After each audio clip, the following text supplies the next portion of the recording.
Bonjour à toutes et à tous. Très heureux de vous accueillir pour ce webinaire de présentation de l'AMI Green Destination. Alors, Green Destinations en anglais, c'est surtout qu'il ne faut pas oublier le S à destination, que nous avons lancé lundi dernier. Ce webinaire a pour objet de vous présenter un petit peu la démarche et puis bien entendu de pouvoir échanger avec vous et répondre aux questions que vous êtes susceptible de vous poser. Donc peut-être avant de donner la parole à l'ensemble de mes collègues dans le cadre de ce webinaire, vous rappeler le cadre de la démarche.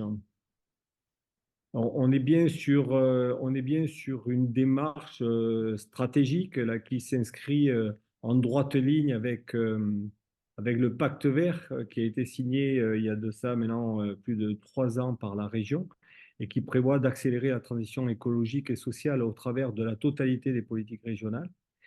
Et puis, bien entendu, et c'est plus récent, le schéma régional de développement touristique et des loisirs qui est porté par les services et la direction Delta de la région Occitanie et qui met en fil rouge et en fil conducteur de cette nouvelle stratégie la transition vers un tourisme plus durable et plus responsable. Donc, on est bien dans ce cadre-là. Et c'est aussi en droite ligne du travail que nous avons mené, j'allais dire assez tôt, puisque dès 2020, à la sortie du Pacte vert, le CRTL Occitanie a défini et formalisé un programme opérationnel sur le tourisme durable qui a vraiment l'objectif de massifier cette transition et de faire en sorte que l'Occitanie soit perçue et même leader dans l'évolution de l'économie touristique vers une économie qui se veut plus vertueuse et bien entendu plus respectueuse à la fois des habitants mais aussi de son environnement. Et dans le cadre de ce programme opérationnel, le CRT a porté plusieurs actions, notamment des actions de professionnalisation, de formation de l'ensemble des partenaires, à la fois des partenaires institutionnels, l'ensemble des OGD, mais aussi des partenaires ou des parties prenantes plutôt socio-professionnelles. Mais ce programme était essentiellement destiné à la fois à sensibiliser et à provoquer des engagements dans ces démarches-là. Donc, c'était plutôt axé sur les questions de RSE et d'intégration de la RSE dans l'ensemble des structures existantes avec à la clé beaucoup de formations et beaucoup de sessions que nous avons organisées, notamment dans le cadre du plan régional de formation. Depuis, beaucoup d'acteurs, beaucoup d'entre vous se sont impliqués, ont pris à bras le corps la problématique de la transition durable et responsable, et donc sont en attente d'une évolution. Et l'idée, bien entendu, c'est que au regard des nouveaux partenaires qui se sont impliqués, quand je parle des nouveaux partenaires, je parle à l'ADEME qui a apporté beaucoup d'expertise et beaucoup de moyens à cette transition. Je parle aussi de notre partenaire du programme que nous lançons, l'AFDAS, qui lui-même s'est impliqué très fortement dans les actions de transition avec un soutien massif, et c'est le cas dans le cadre de cette AMI. Donc, ce contexte nous a amené à, bien entendu, à travailler la question, essayer de proposer une deuxième brique à la stratégie qui était la nôtre, d'autant que beaucoup de territoires sont extrêmement volontaires et l'idée, c'est d'aller plus loin, c'est bien de dépasser le simple cadre des structures, mais travailler de façon plus importante, plus massive à l'échelle de la destination afin de créer de vraies dynamiques et fédérer tous les acteurs autour de la transition et que ça devienne un facteur stratégique et un facteur moteur pour ces territoires.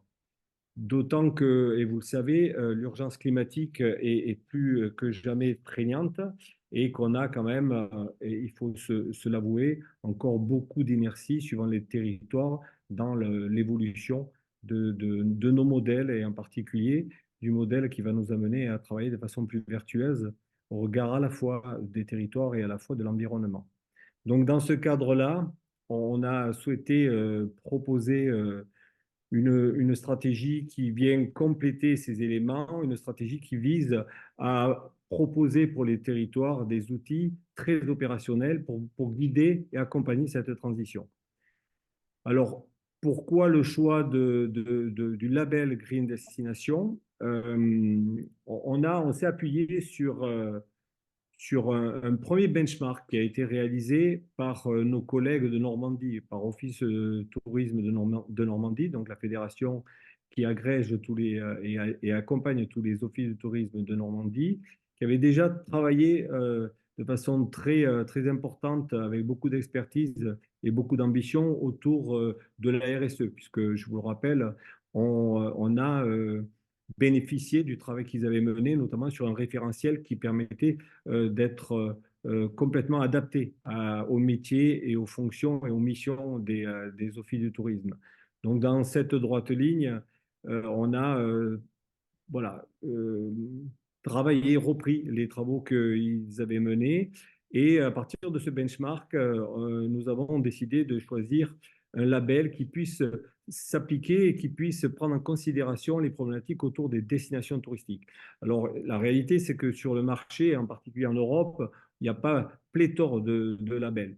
Et on s'est dit qu'il nous fallait un label qui puisse justement à la fois comment dirais-je, répondre aux attentes des territoires, mais en même temps qui puisse apporter une reconnaissance à l'international.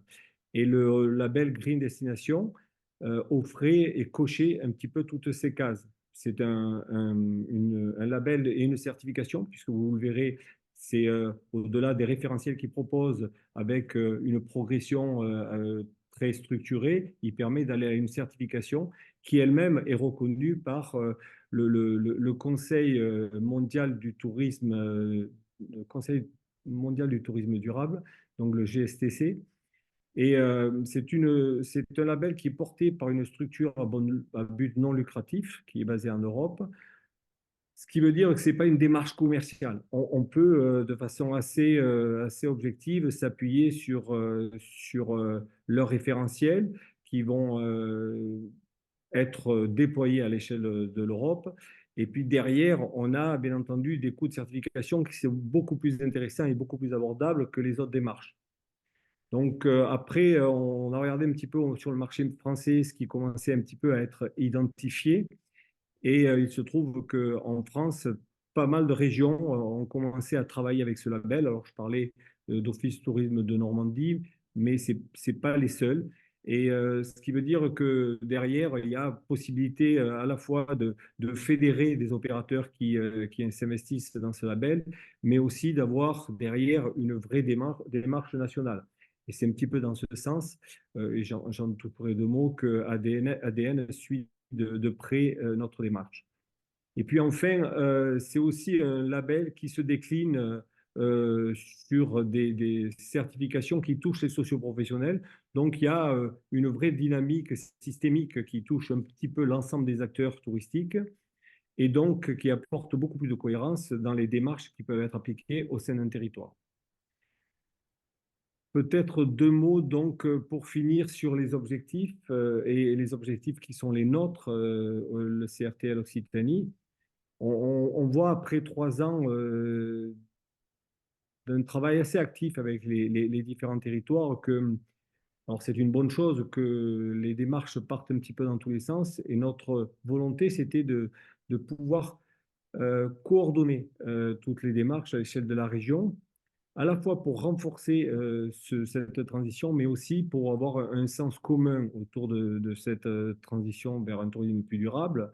Donc l'idée, c'était bien de construire ou d'adapter la totalité des outils dans une logique de pratique harmonisée, pour que derrière, on puisse être dans des accompagnements harmonisés, des possibilités de pouvoir aussi comparer les démarches, et puis surtout, donner du sens à cette transition, un cadre, et que ce cadre soit harmonisé, afin que derrière, on ait une vraie dynamique autour de l'identité de l'Occitanie,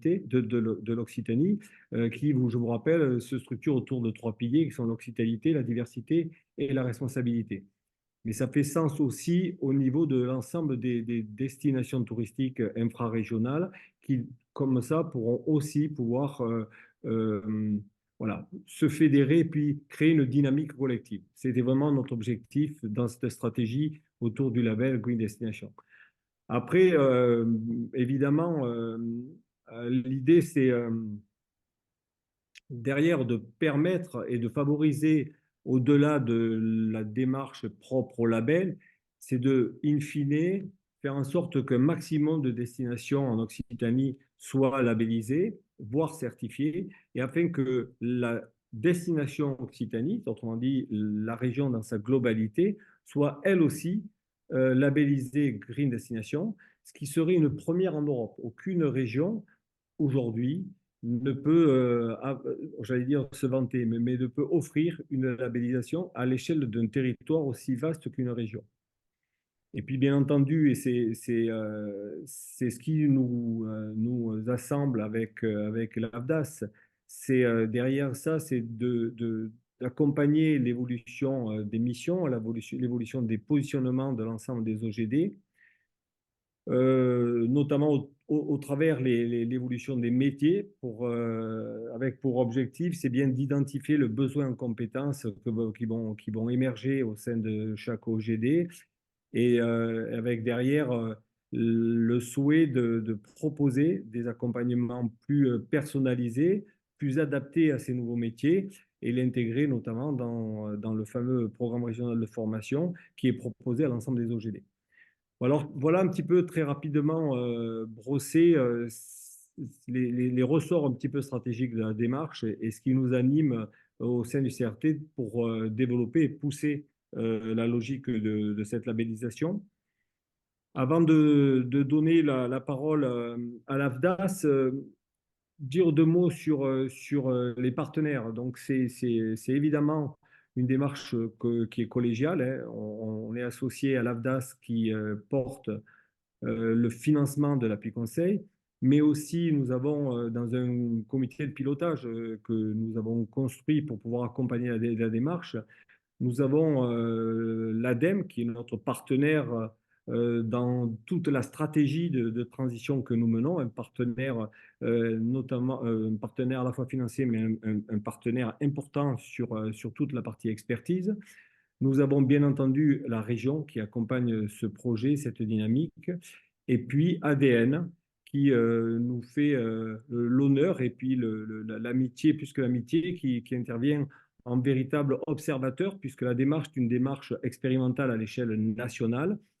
Et le projecteur sont braqués sur nous pour accompagner un petit peu cette stratégie qui se veut innovante, mais surtout accompagner ou voir l'évolution des outils, de la démarche qui sera formalisée, construite collectivement derrière, afin de bénéficier de cette expérience et de le déployer, si possible, à l'échelle du national.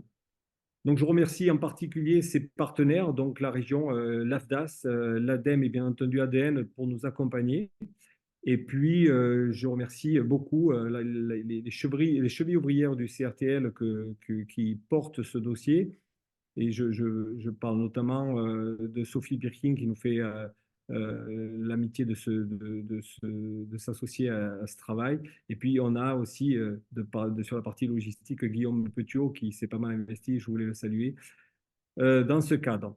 Et puis pour finir, me rappeler qu'on a un expert de la transition, de l'accompagnement des OGD sur toute la partie RSE et Green Destination. C'est bien entendu l'INEA Conseil qui se présenteront tout à l'heure. Et c'est un partenaire de choix puisque c'est un partenaire qui a déjà beaucoup travaillé avec OTN sur toute la partie construction de référentiels adaptés et sur la partie aussi Green Destination, ce qui nous permettra de gagner du temps et d'être très rapidement opérationnel. Voilà pour cette introduction un peu trop longue, j'en ai conscience. Je passe rapidement la parole à Joël Leboeuf de l'AFDAS. Bonjour à tous. Alors, oui, l'AFDAS, comme vous le savez, votre pro de la branche tourisme, parmi les 31 branches dont nous nous occupons. Alors, vous êtes certainement, vous connaissez certainement nos missions. Nous en avons plusieurs. Développer la formation, identifier les besoins en compétences, promouvoir l'alternance. Et une de nos missions régaliennes, c'est aussi de développer la transition, l'adaptation à la transition écologique. Donc, c'est pour cela que nous avons dédié un fonds spécifique pour financer cette démarche Green Destination en Occitanie. Je ne vais pas faire très long puisque Philippe a déjà beaucoup expliqué notre rôle dans ce projet. Simplement, je voulais vous expliquer comment ça se passe au niveau du financement. Ce financement ne veut pas affecter vos plafonds, hein, donc c'est un financement spécifique. Donc c'est un financement global. Par contre, il y a une chose très importante à savoir, c'est que chaque côté qui participera à ce projet devra faire sa demande de prise en charge. Encore une fois, ça n'affectera pas vos plafonds habituels pour le développement des compétences, pour le conventionnel. Et donc, vous aurez juste cette demande à faire. Donc, si vous avez besoin d'être conseillé lors de cette saisie, vous pouvez vous rapprocher de votre conseiller ou votre conseillère, que j'espère vous connaissez. Et voilà. Et c'est le message essentiel que je veux vous faire passer, parce que je sais qu'il y a beaucoup d'informations à faire passer aujourd'hui. Voilà, je ne sais pas qui prend la suite. Je C'est crois toi, que c'est moi. Christelle, hein? Ouais, Oui. c'est ça. Merci Sophie. Bonjour à tous et toutes. J'en connais une certaine partie. Donc, Christelle Védès, moi en charge du sujet du tourisme à l'ADEME là, depuis maintenant 3 ans. Alors, c'est vrai qu'on aime bien les challenges à l'ADEME, vous le savez. Du coup, on a relevé le défi d'être de nouveau aux côtés du CRT dans cet appel à manifestation d'intérêt là qu'on vous relaie aujourd'hui. On en est ravis. Pourquoi? Parce que nous, le tourisme, comme je le dis souvent, c'est un sujet qui est nouveau, qu'on a découvert, ou formellement accompagné à travers le déploiement du fonds tourisme durable dans le cadre du plan Destination France, mais depuis peu, hein, depuis seulement 3 ans. Et historiquement, on accompagne les collectivités, les entreprises, alors ça c'est notre métier sur la transition écologique, mais plutôt à travers d'autres types de référentiels. Et c'est là où pour nous, c'est une opportunité aussi de renforcer, on va dire, l'enjeu et le sujet sujet du tourisme, hein, qui impacte très fort nos territoires et ça a été rappelé dans différents guides, outils qu'on a pu travailler à l'échelle nationale et puis collectivement aussi à l'échelle de la région. Et de voir comment mieux travailler cette question du tourisme durable à l'échelle des territoires. Et pour nous, du coup, de faire le lien avec l'accompagnement des collectivités à travers le programme Territoires engagés sur la transition écologique, dans lequel on évalue à moindre mesure l'enjeu du secteur du touristique à travers des volets animation des entreprises, des collectivités sur ces sujets-là, mais pas foncièrement. Et donc, aujourd'hui, ce partenariat, il est vraiment au titre partenaire technique, expérimentation, et puis pour voir comment, à travers les 14-15 lauréats que vous saurez demain après le jury du mois de janvier, on pourra aussi voir comment mieux faire le lien avec vos collectivités et les stratégies que chacune d'entre vous, avec elles, du coup, vous menez, et voir qu'on accompagne, je dirais, les deux piliers ou à la fois les enjeux de sobriété, d'atténuation de gaz à effet de serre, de développement des énergies renouvelables et tout ça dans un milieu adapté aux enjeux du climat parce qu'on le voit, le tourisme, bien plus que les autres secteurs, a besoin d'être engagé, d'adapter aux enjeux du climat. Donc voilà, donc pour nous, on est vraiment partenaires et ravis d'être là à ses côtés. Et je vous laisse sans plus tarder Mathieu qui va prendre le relais et vous présenter les détails de ce que c'est ce label et comment vous pouvez vous y insérer, vous y accéder. Bon webinaire. Merci Christelle, merci beaucoup. Hop. Alors bonjour à toutes et à tous, je suis à mon tour ravi d'être là aujourd'hui pour vous présenter effectivement l'aboutissement d'un long travail de réflexion avec les différents partenaires dont a parlé Philippe tout à l'heure. Donc en quelques mots, le cabinet Linea Conseil, pour ceux qui ne le connaissent pas, c'est un cabinet qui est spécialisé principalement en RSE et stratégie RH GPEC. Donc son directeur Michael Leralic et moi-même avons travaillé de nombreuses années avec les offices de tourisme. Je sais que j'ai vu la liste des participants et donc j'ai eu la possibilité de travailler avec certains d'entre vous auparavant. Et donc, beaucoup sur des sujets RH, et puis depuis quelques années, vraiment de façon très spécialisée sur les sujets RSE, développement durable, et en particulier tourisme durable. Et donc, pendant, voilà, effectivement, beaucoup en Occitanie, et notamment avec des activités depuis 2009 d'accompagnement collectif sur ces sujets de gestion des compétences, d'outils RH, qui d'ailleurs déjà à l'époque avait fait l'aller-retour dans l'autre sens, puisque de l'Occitanie, on était parti en Normandie pour continuer en fait à travailler sur ce kit outil RH qui avait été déployé un petit peu partout. Et là, effectivement, on fait le voyage dans l'autre sens, puisqu'on a commencé à travailler avec la Normandie sur ce kit outil RSE, puis un kit outil et une approche d'accompagnement sur le tourisme durable via Green Destinations. Et c'est l'Occitanie qui va capitaliser sur ces travaux-là pour aller plus loin et avancer avec vous sur ces réflexions. Alors, pour commencer, je vous propose de vous présenter Green Destinations. Philippe l'a fait un petit peu tout à l'heure. Je vais rentrer un petit peu plus dans les détails pour que vous sachiez de quoi on parle, en fait, quels sont les tenants et les aboutissants, avant de vous présenter beaucoup plus en détail l'accompagnement qui vous est proposé l'année prochaine. Donc, Green Destinations, la devise, c'est un tourisme pour les humains, la nature et le climat. C'est une fondation, donc une structure à but non lucratif qui a été créée en 2014, qui a des activités vraiment dans le monde entier. Elle est basée aux Pays-Bas, donc effectivement en Europe. Et c'est une structure qui est reconnue par le GSTC. Donc, comme le disait Philippe, le GSTC, c'est le Conseil mondial du tourisme durable. Et ce Conseil mondial, il a, a- a- en partenariat avec l'Organisation mondiale du tourisme, créé des standards en fait de tourisme durable pour 3 grandes catégories d'activités: les tours opérateurs, les hébergements et les destinations. Et en fait, ce Conseil mondial du tourisme durable, il est là pour accréditer des structures qui elles-mêmes vont certifier soit les tours opérateurs, soit les hébergements, soit les destinations. Et donc, en ce qui concerne les destinations, il n'y a que 3 structures dans le monde qui sont accréditées pour pouvoir elles-mêmes certifier par la suite. Et il y en a une qui est basée en Australie, une autre qui est plus petite qui est basée en Italie, et il y a Green Destinations qui est basée donc aux Pays-Bas. Et donc effectivement, c'est Bagnole de l'Orne à la base qui a fait ce benchmark, qui a souhaité travailler avec eux, ça s'est étendu après à l'ensemble de la Normandie, puis à d'autres régions, et maintenant donc à l'Occitanie. Donc cette communauté, aujourd'hui, il y a plus de 120 destinations dans le monde qui sont labellisées ou certifiées. Je prendrai un petit peu de temps pour vous expliquer la différence entre les deux dans ce cas-là. Plus de 90 pays, et effectivement beaucoup de partenaires autour du monde.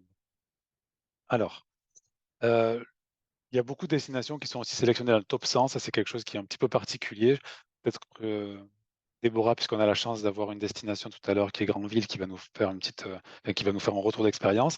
Peut-être Déborah nous en parlera un petit peu, mais en tout cas, cette question du top 100, c'est un concours international de bonnes pratiques qui est aussi porté par la Fondation Green Destinations, qui a pour objectif de valoriser des bonnes pratiques et d'échanger, de partager ces bonnes pratiques au niveau international. Donc, vous voyez un petit peu au niveau de la carte où se situent les destinations qui sont labellisées ou certifiées. Donc, on voit qu'il y en a quand même beaucoup qui sont en Europe. Il y en a aussi beaucoup en Amérique latine, aux États-Unis. Il y en a aussi en Asie. Donc, voilà, c'est assez réparti et avec quand même une concentration autour de la zone de l'Union européenne. Aujourd'hui, en France, il n'y a que 2 destinations qui sont labellisées.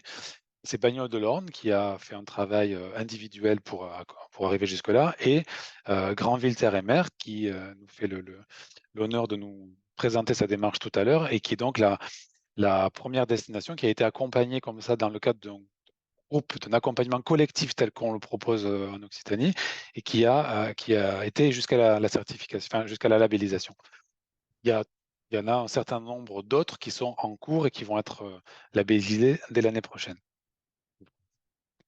Alors, au niveau des activités, il y a 3 grandes typologies d'activités. Une activité qui est de la formation et de l'accompagnement, où ils coachent en gros les destinations qui se lancent dans ce parcours.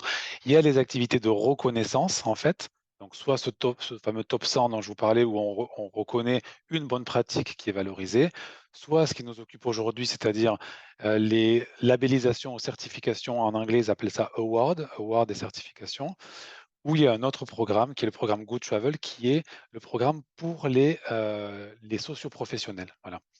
Et puis toute la partie promotion, effectivement, c'est des conférences qui sont réalisées une fois par an au moins au niveau international et qui valorisent justement les destinations qui ont été certifiées et ainsi que d'autres voilà, moyens de promotion. Ils ont un guide qui s'appelle Good Travel Guide qui met en avant les destinations labellisées ou certifiées ainsi que les destinations qui ont des bonnes pratiques ou des sociopros qui sont aussi eux-mêmes certifiés et labellisés. Les grandes activités. Donc, alors, ces questions de labellisation, certification, de quoi il s'agit? En fait, d'une manière générale, les certifications, elles valident le fait qu'une organisation, une institution, ou là, dans ce cas-là, une destination, a atteint un certain seuil, en fait, et est conforme à une certaine norme. Et cette norme, elle est définie par, normalement, une institution publique. Ça peut être l'État, ça peut être une collectivité, voilà. Donc, dans ce cas, il existe une certification qui est la certification qui est donnée par le GSTC à travers Green Destinations, qui a l'accréditation pour le faire. Mais c'est bien une institution, en fait, le Conseil mondial du tourisme durable, qui donne cette certification. Mais il se trouve que cette certification, c'est un petit peu le Graal, c'est un petit peu l'aboutissement, en fait, de la démarche. Parce que pour pouvoir obtenir cette certification, il faut satisfaire 100% des critères du référentiel. Voilà. Donc c'est un peu blanc ou noir, c'est-à-dire soit cochez toutes les cases et donc on peut dire que vous êtes devenu une destination durable et donc vous êtes certifié.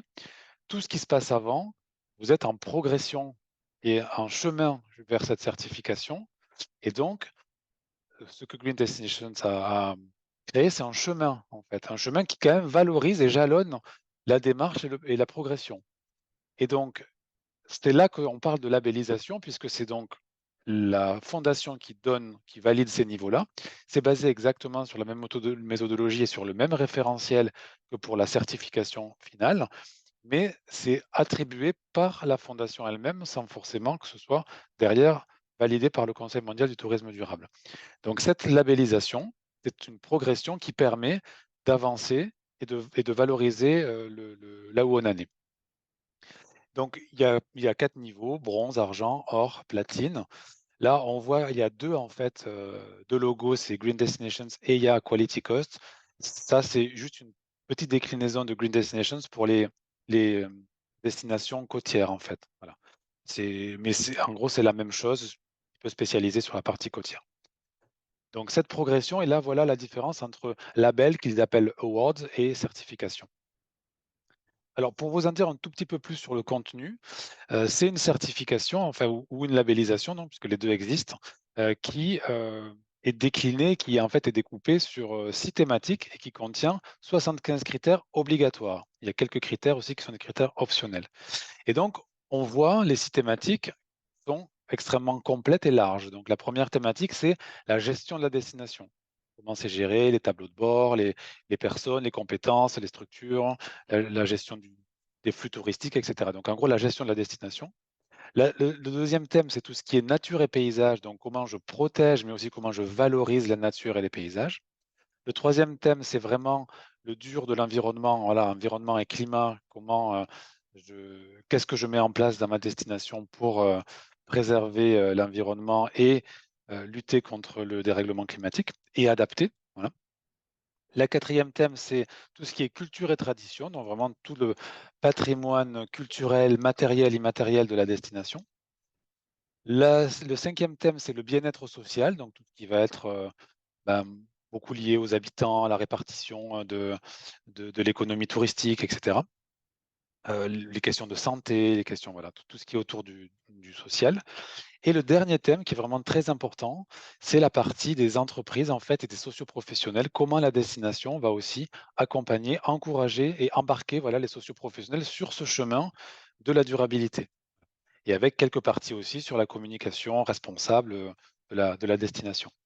Alors, effectivement, ces thématiques, ce référentiel, il est aligné sur les objectifs de développement durable de l'ONU puisque en fait, je vous ai dit que le Conseil mondial du tourisme durable avait été en fait financé et l'OMT était partie prenante en fait initialement du GSTC. Et donc forcément, c'est un lien avec l'ONU et c'est les objectifs de développement durable portés par l'ONU avec ces objectifs 2030 vous que vous connaissez tous. Pour rentrer juste un petit peu plus dans le détail, on peut voir que ces petites thématiques, en fait, si on regarde le nombre de critères, donc vous voyez, il y en a 84 au total, dont 75 obligatoires, et ils sont quand même répartis de façon assez différente. Toutes les thématiques n'ont pas le même nombre de critères. Pour autant, toutes les thématiques ont la même valeur et le même poids, c'est-à-dire que pour calculer, il y a un scoring, je ne vous rentrerai pas dans les détails aujourd'hui, mais il y a un scoring pour obtenir en fait le niveau en fait de labellisation. Et pour ce calcul de score, toutes les thématiques ont la même valeur, donc on ramène sur une note sur 10 sur chaque thématique, et c'est ça qui va faire une moyenne qui va permettre de déterminer le niveau. Mais donc, il y a des efforts peut-être un petit peu différents quand même, une pondération différente de l'effort pour répondre aux critères sur chaque thématique, mais pour autant, elles ont chacune la même valeur. Alors, sur la philosophie un petit peu générale de ce référentiel de la démarche, quand même quelques points importants. Le premier, c'est l'idée de pouvoir développer un tourisme plus durable sur un territoire plus durable. Qu'est-ce que ça veut dire? Ça veut dire qu'en fait, c'est un label euh, de tourisme durable. Pour autant, le centre, c'est le tourisme. Mais pour autant, on ne peut pas déconnecter le tourisme du territoire sur lequel en fait le tourisme a lieu. Donc il y a tout un aspect qui est en lien en fait avec vraiment le territoire et la durabilité du territoire. Comment le territoire va gérer les déchets, l'énergie, l'eau, ses émissions de gaz à effet de serre, etc.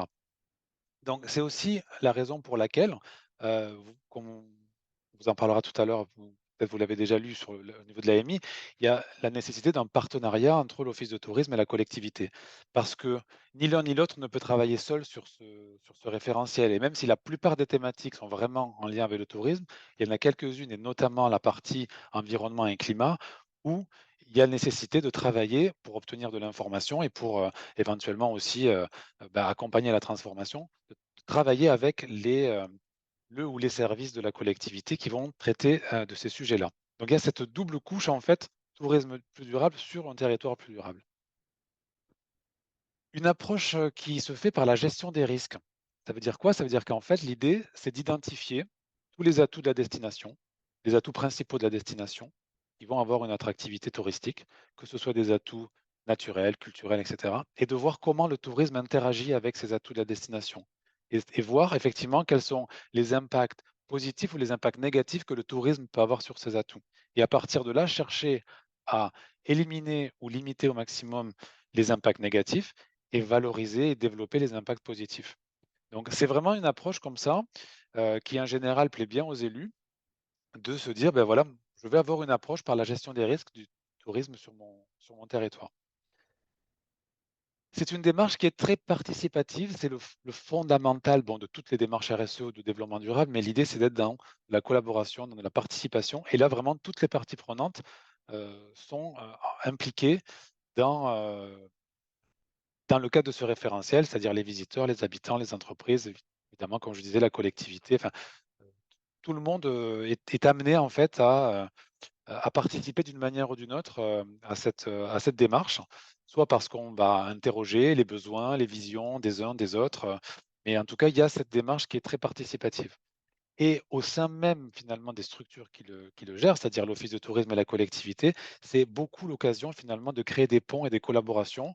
On a pu le voir dans toutes les destinations avec lesquelles on a travaillé, de vraiment essayer de enlever un petit peu les silos qui peuvent y avoir et arriver à comprendre comment justement les différents services peuvent travailler les uns avec les autres en fait. Voilà. Il y a effectivement une recherche d'exhaustivité, mais puisque l'idée, c'est quand même de finir, que tous les critères soient quand même satisfaits, mais dans la progressivité. Donc il faut vraiment pas se limiter, se dire: «Bon, mais moi, voilà, je suis pas au top, donc je me lance pas», évidemment. L'idée, c'est de se dire: «Ben, je vais faire un état des lieux et je vais, en fait, avancer, en regardant à 360 toutes les thématiques, en fait, qui existent autour de ce tourisme durable, mais en étant progressif et en faisant des plans d'action qui finalement vont être sur plusieurs années. Voilà. Alors, la diapo qui peut peut-être fâcher, c'est la question des sous. Et donc en fait, alors la question de la labellisation ou la certification, elle, donc au-delà en fait de l'accompagnement qui vous est proposé, qui est effectivement financé à 100 par l'AFDAS, si vous souhaitez aller jusqu'à la certification ou la labellisation par la suite, cette dimension-là, elle a un coût et elle a un coût qui est récurrent, comme vous le savez, lorsque vous avez un label ou une certification quelconque, il y a des frais annuels. Donc, pour être transparent, vous avez l'information évidemment qui vous a été communiquée au niveau du cahier des charges de l'AMI. Mais donc là, faire un petit point pour que vous voyez un petit peu comment ça fonctionne. Donc en fait, si vous souhaitez, pour les destinations qui auront été retenues, à la fin de l'accompagnement, vous saurez en gros où vous en êtes en termes de niveau potentiel de labellisation. Et donc si vous décidez que les politiques vous suivent et que voilà, il y a un budget qui est dégagé pour ça, l'idée, ça va être de payer des frais initiaux qui vont vous ouvrir une période d'engagement. Donc c'est une plateforme qui va vous être proposée avec tout un tas de services, mais surtout la possibilité de compléter et de fournir les informations qui concernent votre destination en vue d'un audit. Donc ça, c'est un investissement initial qui a un coût de 2 400 €. Par parenthèse, pour les hôtels de Normandie, nous avons réussi à négocier, dans la mesure où vous avez déjà été accompagné en amont, un rabais sur ce coût et donc c'était autour de 1 000 € hors taxes finalement et pas 2 400. Donc on essaiera évidemment d'obtenir la même chose pour l'Occitanie. Mais donc ça, ce sont des frais d'engagement sur toute la période en fait de remplissage de dossier. Et ensuite, les coûts annuels dépendent en fait de la taille de la destination. Donc en fonction de la taille de votre destination, vous voyez le tableau, donc c'est en anglais, mais voilà. Donc en gros, pour les plus petites destinations de moins de 25 000 habitants, c'est 2 300 €. Et voilà, jusqu'à voilà, 100 000, après entre 50 et 100 000, 3 450 €, etc. Voilà, hors taxe. Voilà, pour que vous ayez une petite idée quand même, pour ceux qui voudront aller par la suite sur la certification, combien ça coûte. Vous ayez l'information tout de suite. Alors, pour rentrer maintenant dans le détail de l'accompagnement. L'accompagnement qui vous est proposé donc l'année prochaine. Donc pourquoi participer? Je vais faire vite parce que Philippe en a déjà aussi un petit peu parlé. Donc l'idée en fait, c'est pour vous de répondre aux enjeux socio-environnementaux qui existent aujourd'hui. Voilà, aujourd'hui, plus personne ne peut ignorer les problématiques en fait, mais l'idée c'est de pouvoir y répondre grâce à un cadre qui est structuré, qui est complet. Voilà. Clairement, moi, les gens que je rencontre, souvent, ils ont tous la volonté en fait d'aller sur ces sujets, mais c'est beaucoup un manque de méthode et un manque de cadre qui fait que on ne sait pas trop par quel bout prendre le problème. Donc là, l'idée, c'est vraiment d'avoir ce cadre, d'avoir cet accompagnement. C'est de permettre effectivement à la destination de gagner en attractivité et en performance, puisque l'idée, c'est d'avoir cette démarche qui est reconnue au niveau international, donc attractivité de la destination. C'est de piloter votre démarche durable et d'avoir des indicateurs d'observation. L'idée étant que vous puissiez tous après, à la fin de cette démarche, avoir un tableau de bord effectivement, sur les indicateurs de durabilité. Et c'est de participer à ce projet qui est ambitieux, qui est porteur de sens effectivement, mais qui est très ambitieux, comme l'a dit Philippe tout à l'heure. L'objectif final, enfin en tout cas voilà, l'horizon, ce serait de faire certifier toute la destination Occitanie, et ce serait une première non seulement européenne, mais peut-être mondiale. Alors, quels sont les objectifs plus précisément pour les OGD qui participeront à ça? L'idée, c'est vraiment que vous puissiez mobiliser, que vous ayez en fait à la fois peut-être une excuse de le faire en participant à ça, une raison de le faire, mais de mobiliser vraiment les acteurs et de piloter la transformation de votre destination. Voilà. C'est aussi que vous puissiez vous évaluer le niveau d'avancement de votre destination pour que vous puissiez progresser. L'idée, c'est que grâce à ce référentiel, vous saurez à peu près à la moitié de l'accompagnement, on va dire, une fois qu'on aura fait toute la partie de diagnostic, que vous sachiez où vous vous situez par rapport aux autres OT, mais d'une façon générale sur les niveaux d'avancement, les niveaux de label de Green Destinations.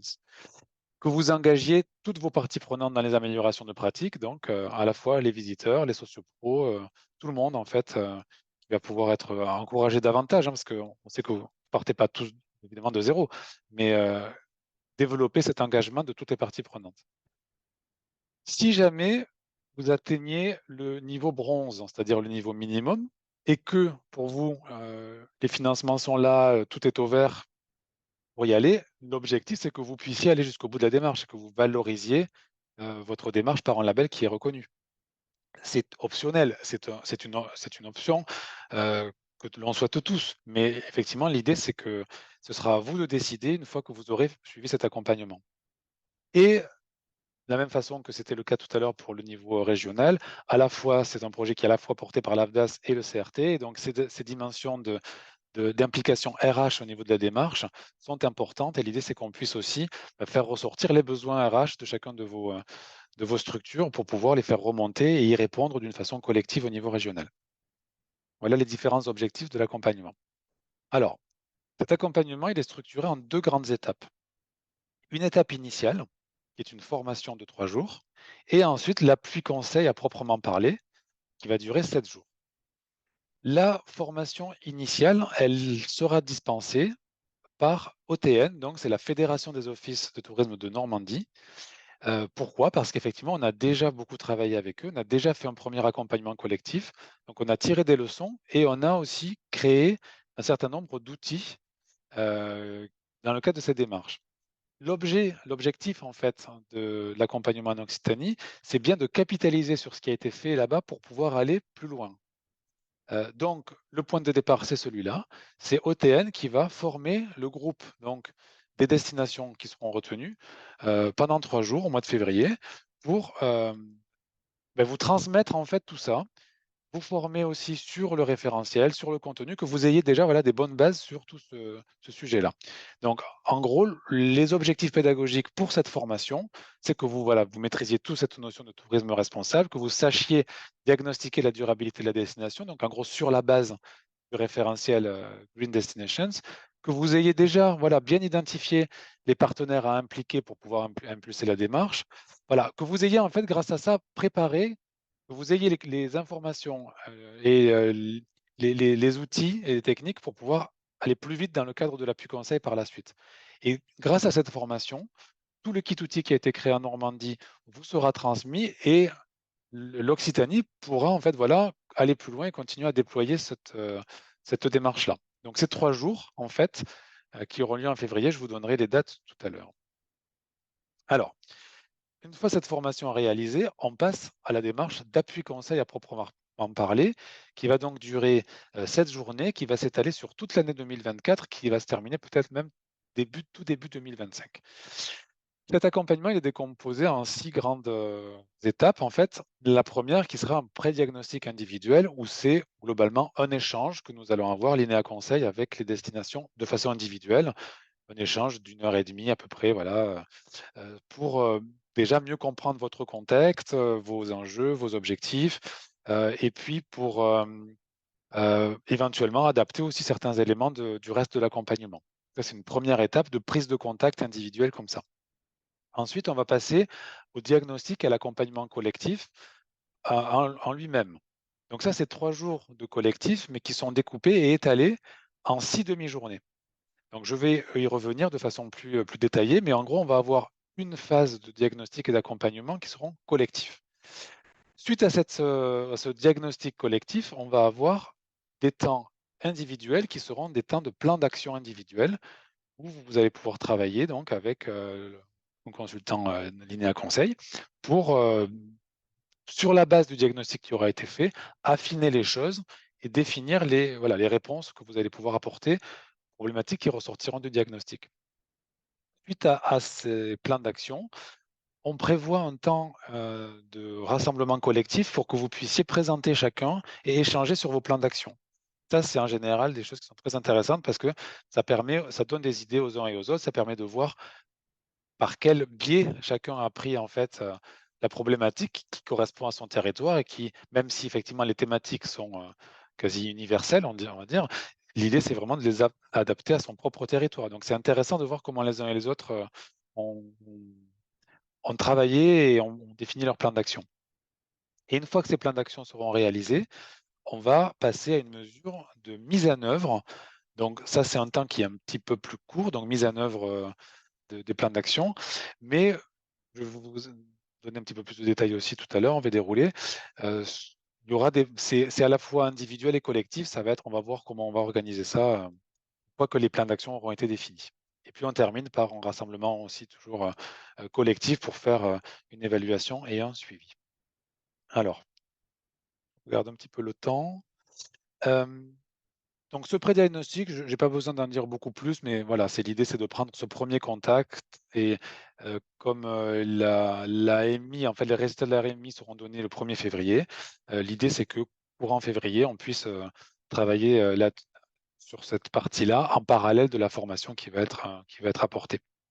Alors, ce qui me semble important, voilà, c'est de s'attarder un petit peu sur la partie diagnostic collectif, parce que c'est la base, en fait, de ce qui va être réalisé. Donc, l'objectif pour vous, donc ça, ce sera fait entre mars et juin 2024. Donc, c'est 6 demi-journées. Et l'objectif, c'est que vous puissiez réaliser le diagnostic de votre destination. Et en fait, c'est une forme d'autodiagnostic guidé, puisque l'idée, c'est qu'on va travailler en groupe. Donc, si vous êtes 14 effectivement retenus, on fera 2 sous-groupes et on va travailler en sous-groupe pour que vous puissiez vous approprier thématique par thématique sur les 6 thématiques qui ont été, que je vous ai présentées tout à l'heure, donc les 6 thématiques du référentiel.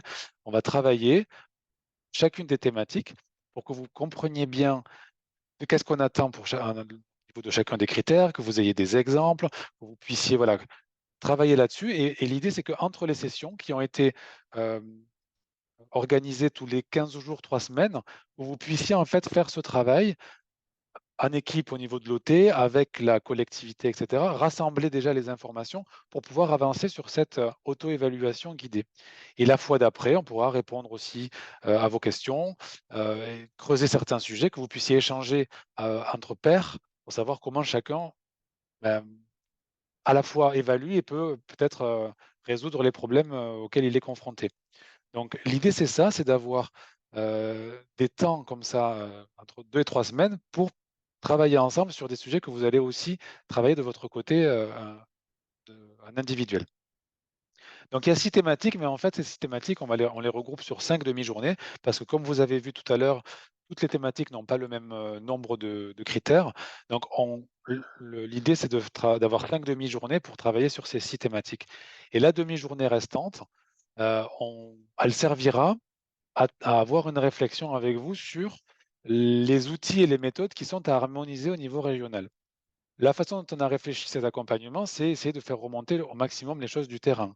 Donc, que ce soit vous qui puissiez proposer les standards minimums que l'on voudrait avoir au niveau de la région, quels sont les types d'outils, quelles sont les actions qui seront amenées et que l'on veut en fait effectivement diffuser de façon harmonisée. Voilà. Donc, si par exemple, je donne juste un exemple, il y a certains OT qui ont envie certains OGD qui ont envie de travailler sur une charte de bonnes pratiques pour les sociopros, par exemple. Bah, l'idée, ça sera d'identifier, est-ce qu'on définit une charte sociopro qui va s'appliquer à toute la région, ou est-ce que chaque OGD travaille sur sa charte, travaille sur voilà. Donc c'est un exemple, mais l'idée, ça va être d'identifier avec vous une espèce de socle qui pourra en fait correspondre à une vision régionale et que ce soit harmonisé au niveau régional. Donc il y aura un temps de travail collectif là-dessus. Donc une fois cette partie passée, l'idée ça va être donc de travailler en individuel et on a 1 jour et demi à 2 jours pour travailler en fait avec vous sur la partie plan d'action. Et sur la base de ce que vous aurez déjà complété dans le cadre de la partie diagnostic collectif, s'appuyer là-dessus. En général, on repasse un petit peu le tout avec vous pour s'assurer qu'effectivement, votre auto-évaluation, elle correspond bien, que vous n'avez pas peut-être oublié certaines facettes, euh, tant bien qu'à mal, parce que très souvent, on se rend compte qu'il y a des choses qui sont faites dans les destinations où les gens ne pensent pas forcément à le valoriser. Donc c'est aussi pour vous accompagner à peut-être mieux valoriser ce que vous faites déjà. C'est pas forcément que pointer les choses qui ne sont pas faites, c'est aussi que vous ayez une vraie conscience du niveau d'avancement auquel vous êtes aujourd'hui. Parce que j'ai aucun doute qu'il y a beaucoup de choses qui se font déjà. Voilà. Donc ça, c'est la partie qu'on a appelée plan d'action. C'est à la fois on va dire, une révision individuelle du diagnostic et effectivement une définition où on va vous aide à réfléchir sur les priorités, comment on étale ça sur plusieurs années, qui peut être référent de quoi, etc. Un échange collectif dont j'en ai parlé tout à l'heure, c'est pas voilà, présentation des plans d'action individuels aux autres participants.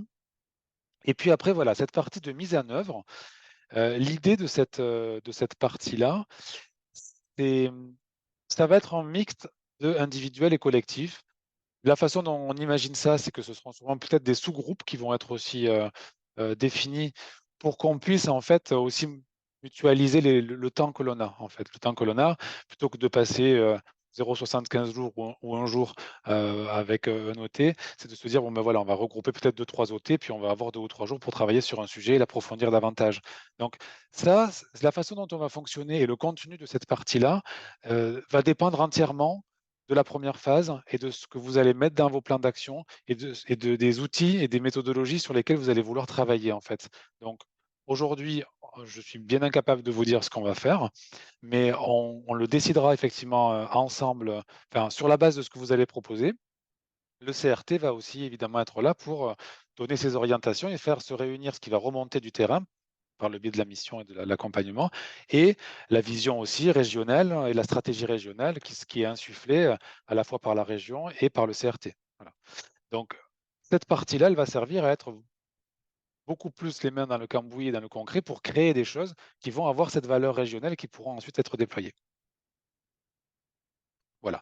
Puis une petite évaluation toujours à la fin, comme il se doit, qui pourra se faire donc en janvier 2025, si on a besoin de déborder un petit peu. Donc, le calendrier, d'une manière générale, c'est ce qu'on a vu là, c'est-à-dire que résultat de l'AMI 1er janvier, formation initiale en février, 3 jours consécutifs, pré-diagnostic individuel qui auront lieu en parallèle de ça, puisque ça vous prend 1 heure et demie à peu près voilà, de votre temps. Et puis ensuite, de mars au début juin, ces 6 demi-journées de travail collectif qui vont être réalisées. Entre le début du mois de juin et la fin du mois d'octobre, les accompagnements individuels, sachant que ça dépendra de votre disponibilité. L'idée, c'est pas de vous faire travailler en juillet et en août, l'idée, ce sera de nous adapter en fonction de vos disponibilités. Donc, ça pourra très bien être juin, septembre, octobre, mais si certains d'entre vous veulent travailler en juillet et en août, on pourra éventuellement l'organiser en fonction des vacances des uns et des autres. Donc, une partie de plan d'action individuelle. Et une fois que ces plans d'action individuels seront faits, point d'étape collectif et ensuite mise en œuvre des accompagnements de la dernière partie. Voilà. Pour l'agenda lui-même, on a déjà fixé un certain nombre de dates. Donc, vous pourrez d'ores et déjà les noter pour ceux qui souhaitent candidater. Donc, la formation OTN initiale aura lieu les 13, 14, 15 février. Malheureusement, les agendas des uns et des autres et le calendrier global du projet a imposé que ça se passe pendant la première semaine des vacances scolaires de février. Donc, c'est un peu malheureux peut-être, mais c'est comme ça. Donc, on espère que vous aurez encore le temps de vous organiser par rapport à ça. Mais c'est vrai que c'est 2 personnes qui viennent de Normandie, 3 jours consécutifs. Voilà, ça a été la seule possibilité pour ne pas démarrer le projet en 2025, en gros. L'appui conseil, on a aussi fixé les dates des temps collectifs. Donc, il y en a 6. Donc, ce sera 7 et 21 mars, 4 et 25 avril, 16 mai et 6 juin. Donc, ces informations, elles n'étaient pas, sont pas sur le site de l'AMI, mais on pourra les rajouter ou vous les communiquer en complément, évidemment, pour que vous puissiez déjà mettre ça dans vos agendas. L'élaboration des plans d'action individuels, donc comme je vous ai dit, de début juin à fin octobre, ça, les dates seront décidées avec vous, avec les participants. Et on a la réunion de présentation des plans d'action, donc l'autre temps collectif qui a été fixé au 14 novembre 2024. Donc, ça laisse voir venir, mais on a déjà calé la date pour pouvoir réserver le lieu, etc. Voilà pour l'agenda qui est prévu. Et je crois que c'était ma dernière diapo, donc je ne sais pas si j'ai tenu le temps, mais en tout cas, je laisse la parole à, je pense, Sophie qui reprend la main. Oui. Voilà. Merci beaucoup, Mathieu. Alors, si tu veux bien passer la slide suivante, s'il te plaît. Du coup, on va juste rappeler des choses là, pour le coup, que vous retrouvez sur la plateforme, en effet, donc sur le déroulement de l'AMI. Vous l'avez vu, la plateforme a ouvert donc lundi dernier. Et donc, vous avez jusqu'au 19 janvier, qui est un vendredi, pour déposer voilà, déposer les dossiers de candidature. On rappelle, hein, c'est un formulaire en ligne que vous devez, que vous devez renseigner et argumenter. Et puis, il y a également une lettre de soutien. On y reviendra tout à l'heure. La phase d'évaluation, donc nous, on va se prendre une semaine pour évaluer l'ensemble des candidatures. Et donc, l'annonce des lauréats se fera le 1er février, puisque vous l'avez vu, on enchaîne très rapidement après sur la formation. Mathieu vient de le dire. On passe ensuite sur les critères d'éligibilité. Si tu veux bien passer, Mathieu, la slide, s'il te plaît. Mathieu, ouais, si tu veux bien passer la slide, merci. Voilà. Donc, on rappelle, tous les OGD, en fait, sont éligibles à l'accompagnement avec quelques conditions. Donc, ça veut dire que vous soyez un office de tourisme ou un CDT, un ADT. Évidemment, on va vous demander d'affirmer votre volonté, hein, d'accompagner la transition de votre destination, parce que vous avez soit, on l'a vu dans le webinaire, engagé déjà des actions, vous avez une stratégie de tourisme durable. Donc ça, ce sont des éléments que vous allez nous faire passer dans le questionnaire. On va effectivement donc vous demander le soutien formalisé de votre collectivité, puisque, en effet, on l'a dit, cette AMI va nécessiter vraiment de travailler de façon transversale, et donc il est important que vous puissiez avoir un accès facilité à l'ensemble des informations et des documents pour pouvoir travailler sur cette AMI. Et ensuite, du coup, effectivement, vous le verrez dans le questionnaire, il faut quand même avoir un temps agent dédié, un référent tourisme durable dans sa structure, qui pourra au moins consacrer 0,20 ETP au cours du projet. Sinon, on pense que c'est voué à l'échec.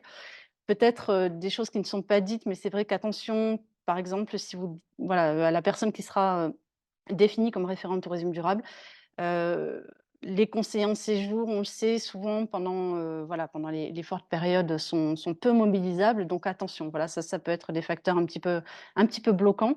Et puis, dernière chose, évidemment, on l'a dit et répété, être adhérent à l'AFDAS pour bénéficier du financement à 100%.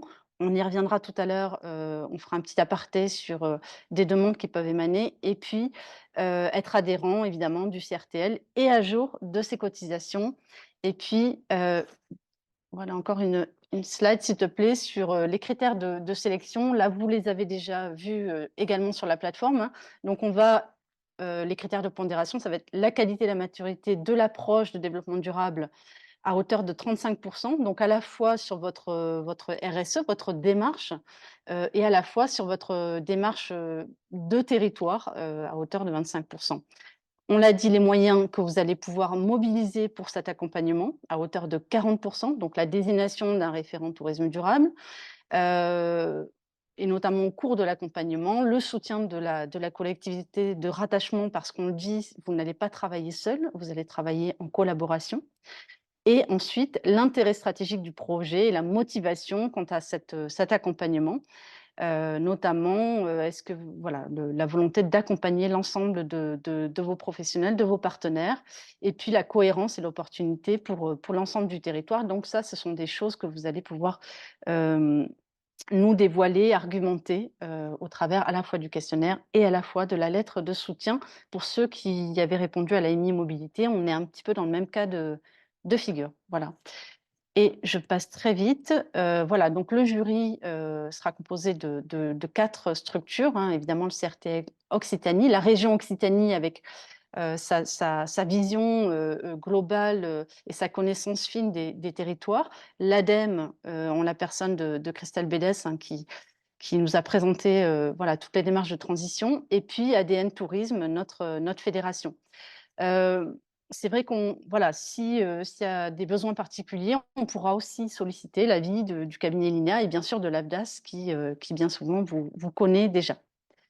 Voilà, donc là maintenant, on va passer au témoignage, de l'Office de tourisme de Granville, Terre et Mer, et je laisse la parole à Déborah.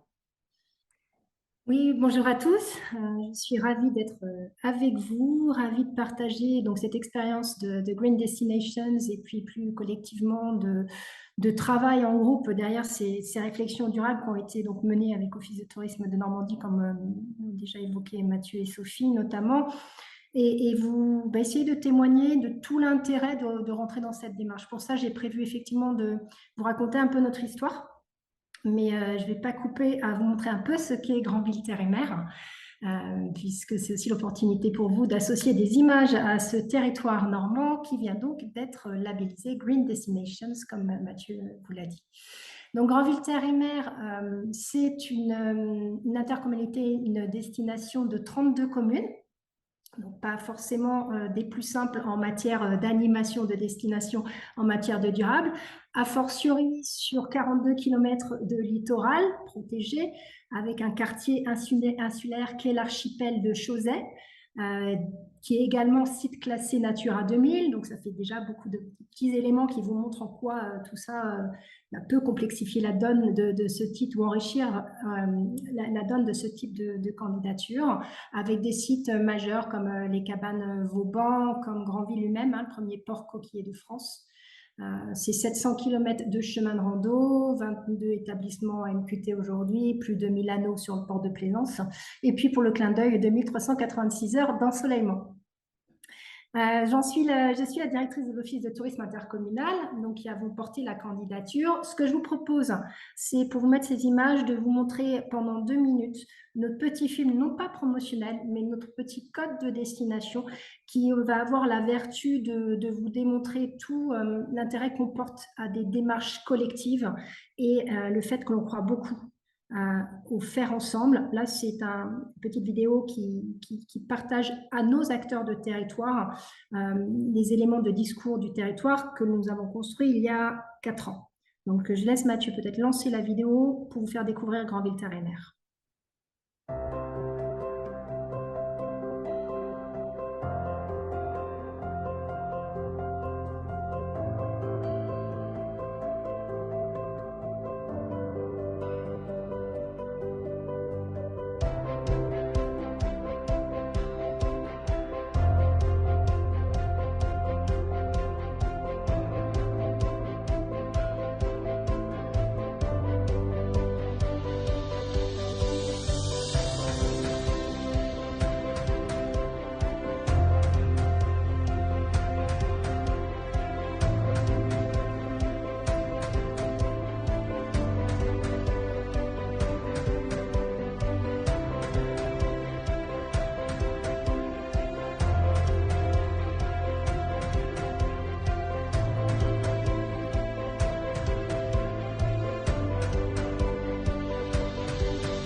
Voilà, donc je pense que vous êtes pas très surpris de ce type de support que vous devez aussi pour beaucoup avoir décliné. On était il y a 3 ans quand on l'a lancé vraiment dans des démarches d'attractivité. Peut-être Mathieu, je vais t'inviter à aller sur la diapositive suivante.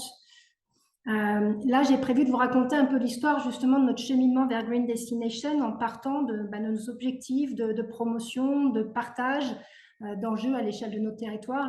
Les enjeux, ils étaient certes de positionnement. Hein. On est, comme beaucoup d'entre vous, certainement nés en 2017 avec la création de l'EPIC au TGTM, avec un premier acte qui était la création, la mise en place de notre structure.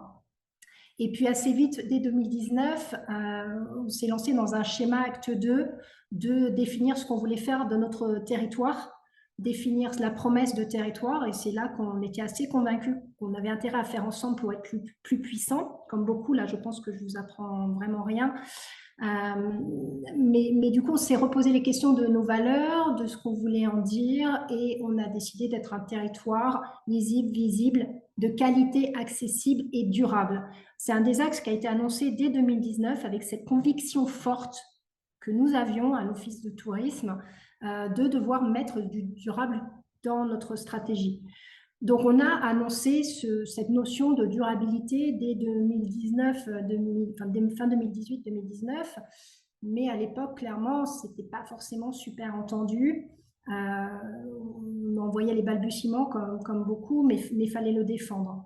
Pour autant, on avait commencé, en tant qu'office de tourisme, à mettre en place des petites actions internes pour mobiliser l'équipe, pour entraîner l'équipe justement dans tous les éco-gestes et dans tous les enjeux autour de ce tourisme durable. Qu'est-ce que ça veut dire et comment nous, office, on est exemplaires en la matière, si tant est qu'on avait envie ensuite de pouvoir porter ce message vers nos acteurs de territoire, vers nos pros, un peu comme vous, j'imagine.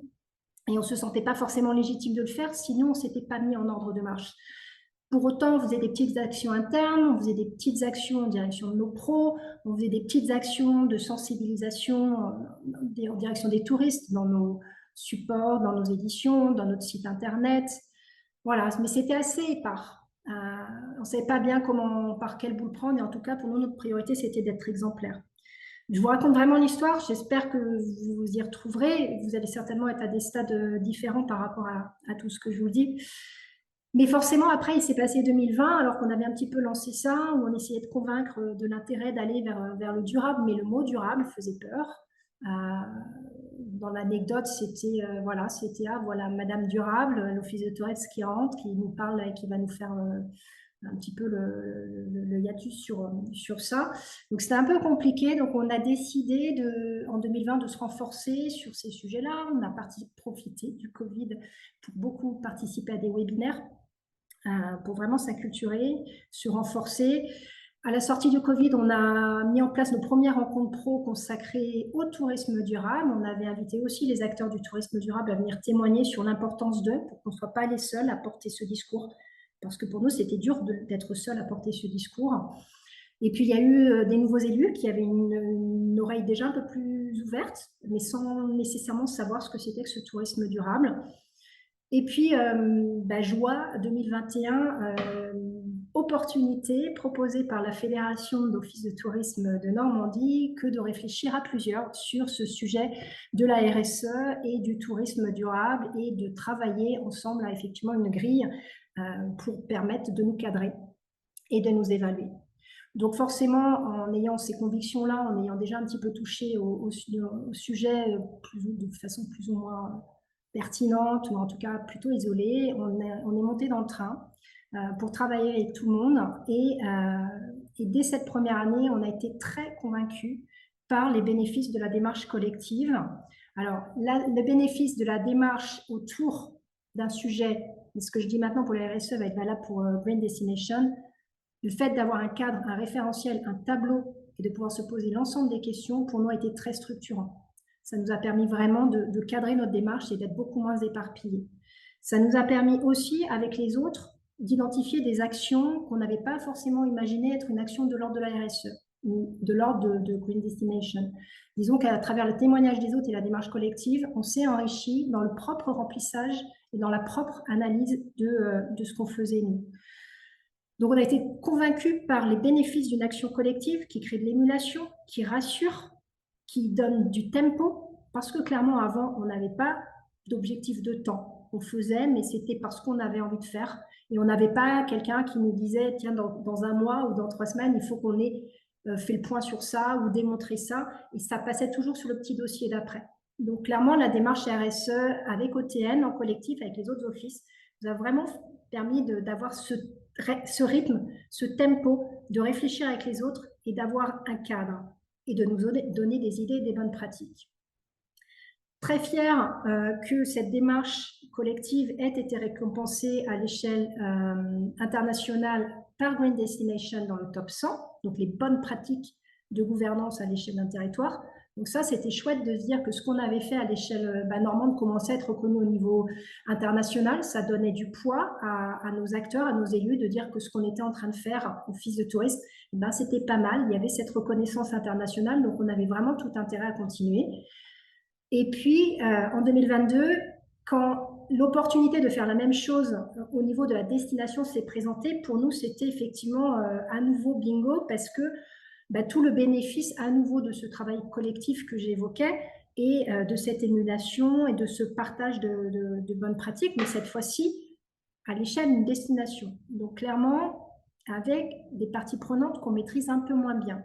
Donc autant RSE, on était un peu chez nous, beaucoup chez nous, autant sur la destination, on savait qu'on allait aborder des sujets qui n'étaient pas que les nôtres. J'en ferai une parenthèse sur la démarche RSE et destination, Green Destinations. L'une n'est pas obligatoire par rapport à l'autre. On peut être dans une démarche RSE ou dans une démarche Green Destinations indéfiniment. On n'est pas obligé de passer par la case RSE pour être dans la démarche Green Destinations. Mais c'est vrai que c'est la méthodologie vraiment groupée qui était intéressante et qui on y a été vraiment les yeux fermés parce qu'on savait qu'on aurait des enrichissements à travailler ensemble et qu'on aurait un cadre grâce à ce référentiel de Green Destinations. Ce cadre, Mathieu en a parlé, il a été vraiment intéressant, surprenant et challengeant pour nous dans le sens où il y avait des sujets sur lesquels on était super à l'aise, qu'on avait déjà vraiment bien travaillé en tant qu'office de tourisme. Sur les sujets de gouvernance, on était assez content d'avoir déjà associé pas mal à notre collectivité, notamment les services qui travaillent sur le PCAET ou qui travaillent sur les circuits courts ou qui travaillent sur l'eau ou sur les déchets. Mais comme tout ça, il faut le formaliser dans le référentiel, ça nous a forcé à discuter encore plus avec eux, de vraiment identifier toutes leurs actions beaucoup plus. Donc déjà, on a une meilleure connaissance de ce qu'ils font au sein de la collectivité et de ce qu'on fait nous. Une grosse transversalité accrue d'un point de vue gouvernance. Mais forcément, ça, c'était presque le plus simple parce que Green Destination nous invite aussi à aller voir tout plein d'autres parties prenantes. On a un axe fort consacré aux habitants et vous avez peut-être vu dans la vidéo de code de destination que nous, on croit fortement aussi au discours partagé, notamment par les habitants. Donc, toute la façon dont on peut intégrer les habitants dans nos stratégies sont très valorisables dans Green Destinations. Et ça, je suis persuadée que vous le faites un peu tous par le biais d'ambassadeurs, par le biais d'accueillants, par le biais de prescripteurs, par le biais d'acteurs qui vont contribuer aussi à vos stratégies, à définir votre marque. Tout ça, ça se valorise. Mais il y a aussi toutes les parties prenantes, notamment les agences environnementales. On les connaissait un petit peu, mais clairement, avec Green Destination, on a été beaucoup plus loin. On leur a posé beaucoup plus de questions, mais ils ont trouvé ça super intéressant de discuter avec nous. Et pour le coup, l'idée, c'était pas de juste le faire pour le référentiel, mais c'était une vraie opportunité de discuter avec eux et d'ouvrir les portes, de pousser les portes. Et leur demande, elle est même de continuer à travailler avec nous. Et j'irai un petit peu plus loin sur l'acte 3 aujourd'hui de notre schéma touristique. Mais désormais, ces acteurs qui étaient des acteurs qu'on avait dans les radars, mais avec lesquels on ne travaillait pas forcément beaucoup, aujourd'hui sont vraiment très demandeurs de continuer à travailler avec nous. Donc ça, c'est un peu l'effet Kiss Cool qu'on n'avait pas imaginé, c'est d'avoir un écosystème, on avait un peu imaginé quand même, mais pas aussi rapidement et pas avec autant d'enthousiasme, un écosystème de travail qui s'est grandement enrichi pour partager les enjeux d'un territoire. On se sent effectivement vraiment intégré, et comme disait Mathieu, on fait tomber les silos et beaucoup plus de synergie entre nous avec des projets qui naissent rien qu'en se parlant. Donc ça, c'est vraiment les bénéfices de la démarche et du cadre Green Destinations. Il y a un autre sujet sur le social qu'on n'avait pas forcément beaucoup fléché dans le cadre de la RSE, qui n'apparaît pas non plus dans le label ou dans les démarches du PCAET ou dans le label climat, air, énergie pour les collectivités, il y a tout un pan sur le bien-être social qui n'apparaît pas. Donc des vraies valeurs ajoutées qui viennent aussi compléter les démarches des collectivités, les démarches normatives et réglementaires des collectivités. Donc on vient, grâce à ce travail de Green Destination, alimenter aussi les démarches de la collectivité. Je ne sais pas si c'est très clair, mais vraiment il y a un effet de vase communicant. Et nous on est très contents d'avoir pu faire aussi une fleur, pour faire écho aux ODD, une fleur des transversalités de toutes nos politiques de territoire, qui finalement est née de tous les échanges autour de Green Destinations. Donc il y a plein d'effets induits qui font qu'on se parle beaucoup plus au sein du territoire, mais surtout au sein du collectif. Ben, voilà, on n'est pas tout seul, on a des bonnes idées ailleurs. On est à nouveau rythmé parce qu'il faut les tenir, les échéances de réunion qui reviennent quand même assez régulièrement. Il va falloir un petit peu faire état du travail qu'on a fait sur le territoire. Une fois encore, ça met le sujet sur le haut de la pile et c'est un vrai booster. Et ça veut dire aussi que quand des fois on a des coups de mou, quand des fois on est un peu, parce que ça arrive dans ces démarches-là, un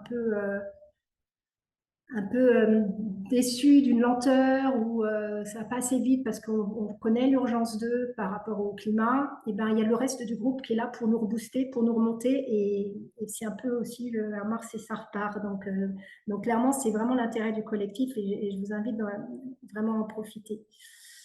J'essaie de recoller aux petites notes que vous avez mises, mais donc du coup oui, on est rentré dans Green Destinations pour avoir ce cadre et pour avoir cet effet de groupe. On n'avait vraiment pas envie d'aller sur un label à la base, parce que pour être honnête, moi j'étais un peu anti-label.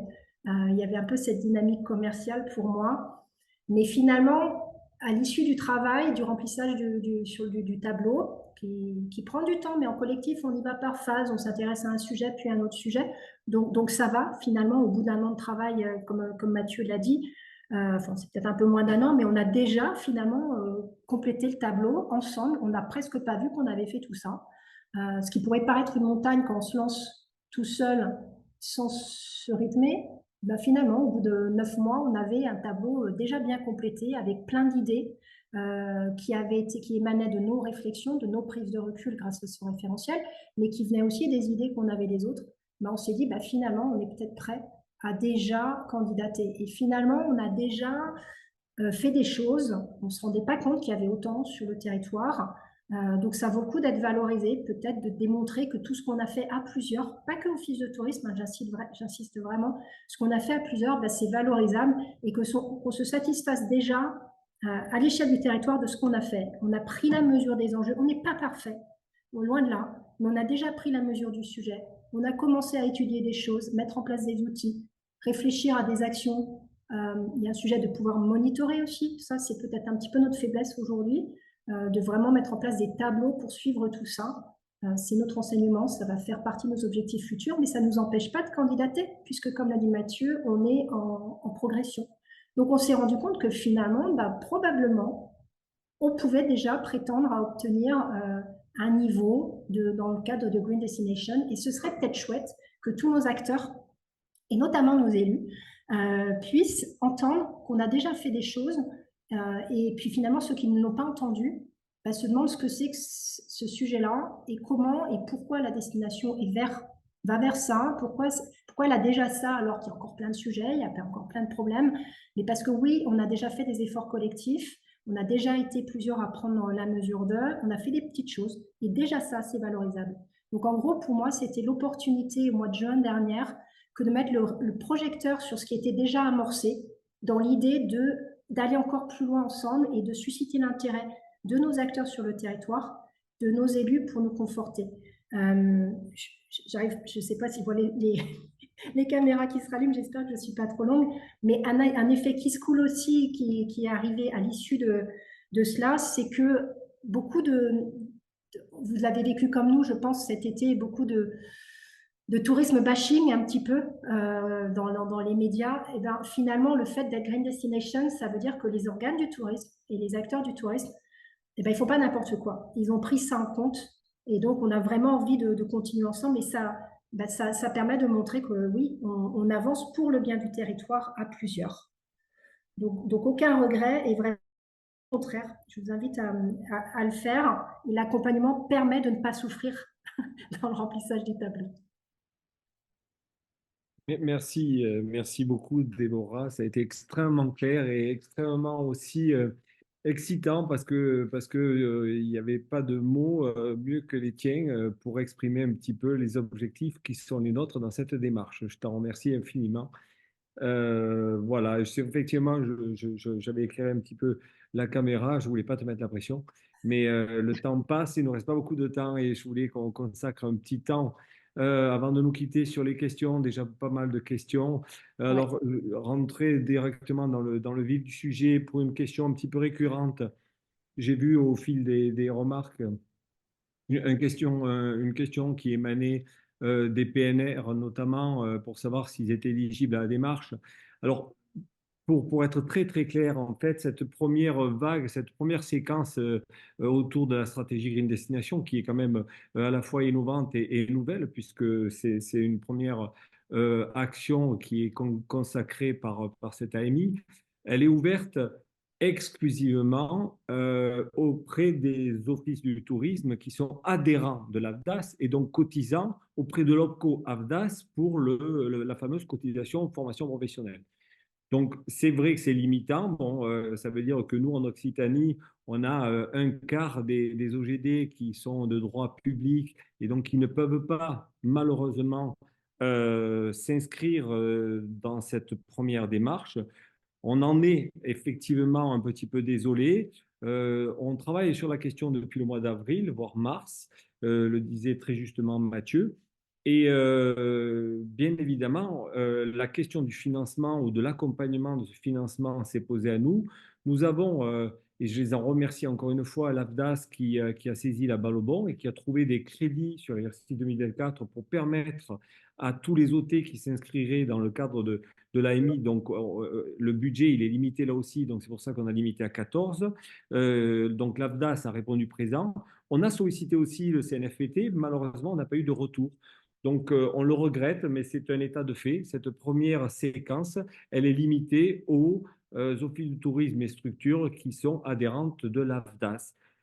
Donc, il est clair qu'au regard de l'intérêt suscité par la démarche et puis aussi de notre objectif quand même, qui est, on l'a dit tout à l'heure, de massifier un petit peu à l'échelle régionale cette démarche et faire en sorte aussi que la destination Occitanie soit labellisée Green Destination, on a besoin de tous, et puis c'est le collectif qui prime et c'est le collectif qui nous intéresse. Mais voilà, donc très rapidement, je disais, on envisagera une deuxième séquence, certainement au cours du deuxième semestre 2024, dans un autre cadre, parce que la démarche sera certainement différente. On bénéficiera du travail qui aura été réalisé par ce premier AMI, notamment sur toute la construction de communs, et ça profitera au collectif. Donc oui, on va essayer de trouver, ou on va lancer une deuxième démarche avec d'autres financements pour permettre d'élargir et notamment de permettre aux structures qui sont de droit public ou des structures comme les PNR qui sont cotisants à d'autres OPCO de pouvoir s'inscrire dans la démarche. Merci Philippe. Effectivement, cette question revient souvent. On le sait, les PETR ou les pays portent souvent des démarches à l'échelle intercommunautaire, du coup, de développement durable. Donc, merci pour cette réponse. On a plusieurs remarques, effectivement. Donc, le support, le webinaire en replay seront accessibles sur le site pro. Pas de problème. La question aussi, est-ce que, voilà, les OT, c'est très clair, peuvent candidater, mais l'échelle départementale ADT ou CDT, du coup, hein, Philippe, tu le confirmes, peuvent aussi candidater. Tout à fait. Donc, bon, après, il est clair que c'est aussi, et on l'a dit un petit peu en préambule, rattaché aux différentes stratégies marketing. On a des ADT qui ont une vraie stratégie de marketing autour d'une destination et donc qui peuvent plus facilement fédérer l'ensemble des OT autour de cette stratégie. Et donc, ça a sens, ça a complètement son intérêt de travailler aussi la green destination à l'échelle de la destination départementale. Donc, oui, effectivement, nos collègues des ADT peuvent postuler quand il y a cohérence avec la destination. Ensuite, la question qu'est-ce qu'un soutien formalisé? Du coup, peut-être je peux répondre, hein. Effectivement, donc là, on attend de vous une lettre de la part de votre collectivité, hein, donc signée de votre collectivité, pas forcément de l'Office de tourisme, ou des collectivités, hein, ça peut être l'Interco plus justement le pays qui anime une mission tourisme, qui explique pourquoi en fait voilà, l'OT veut s'engager, ce qu'il a déjà fait en partenariat avec la collectivité, et surtout s'engager sur le fait il s'engage à vous faciliter l'accès aux documents, aux rendez-vous avec les techniciens sur les PCAET, sur les questions d'eau, etc. Donc voilà, après, si vous avez des questions plus précises, n'hésitez pas à revenir vers moi. Une autre question donc sur les critères sociaux, du coup, mais je crois que j'ai répondu directement dans le chat. Donc, vous avez en téléchargement sur la plateforme, dans la rubrique les supports, vous avez la grille, le référentiel en fait, avec la version français de Green Destinations. Alors Claire Pradel, signer la présidence au service technique, en général c'est plutôt les présidents qui soutiennent, qui écrivent ces lettres de soutien. Émilie Ogade, alors qui nous demandait s'il y aurait une deuxième vague en 2025-2026 parce qu'elle elle engageait déjà sa démarche RSE. Je pense Déborah a répondu aussi en disant que c'était pas, voilà, on pouvait très bien peut-être faire les deux. Maintenant, on comprend qu'il puisse y avoir des difficultés. Et puis, je crois qu'on est au bout des questions. Est-ce que j'en ai manqué peut-être, Mathieu? Il ne me semble pas. Voilà. Après, vous avez donc sur la plateforme mon contact aussi. Si vous avez des questions, n'hésitez pas à m'envoyer un mail et moi, je peux solliciter voilà, Mathieu ou d'autres personnes pour. Je suis un peu votre personne référente. Donc, n'hésitez pas à me contacter si vous aviez besoin de quoi que ce soit. Peut-être une remarque complémentaire. J'ai vu que Pierre Kovacic de FIJAC avait posé la question de la présence dans le cadre du jury d'un représentant administrateur des OT. Donc effectivement, on y a pensé, mais on a jugé que, bon, d'abord pour plus d'équité, il faudrait qu'on intègre aussi un collègue des ADT. Et puis, ça risquait de mettre ces protagonistes en situation de juge et partie et qui n'aurait pas été confortable pour eux et pour nous. Donc, on a préféré, pour cette première démarche, ne pas, enfin, non pas exclure, mais permettre à tous de pouvoir candidater avec toute la bienveillance qui pouvait caractériser le jury. Alors, Catherine Delahaye-Marzin qui repose la question sur les agences départementales évoquées lors du témoignage. Oui, enfin, donc ce sont bien les ADT ou les CDT qui peuvent candidater. Voilà. Je ne sais pas si ça répond à votre question. Sinon, n'hésitez pas à demander la parole. On peut l'ouvrir. Peut-être préciser, ici, le candidat, effectivement, comme tu l'as dit, le candidat en tant que destination touristique. Et donc, l'idée, ce sera de répondre au référentiel en tant que destination départementale, en fait. Hein. Voilà. Voilà, je pense qu'on arrive au bout. Oui, je pense qu'il n'y a plus de questions là pour l'instant, donc on va pouvoir peut-être clôturer. Ok, bah écoutez, ravi d'avoir échangé avec vous sur cette question, sur cette démarche stratégique qui nous tient à cœur dans le projet qui est le nôtre d'accompagner le territoire à cette transition. Donc, écoutez, suite au prochain épisode, le calendrier, vous le connaissez.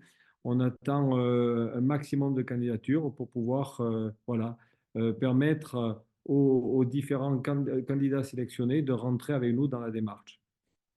Merci à tous et puis à très vite et à très bientôt.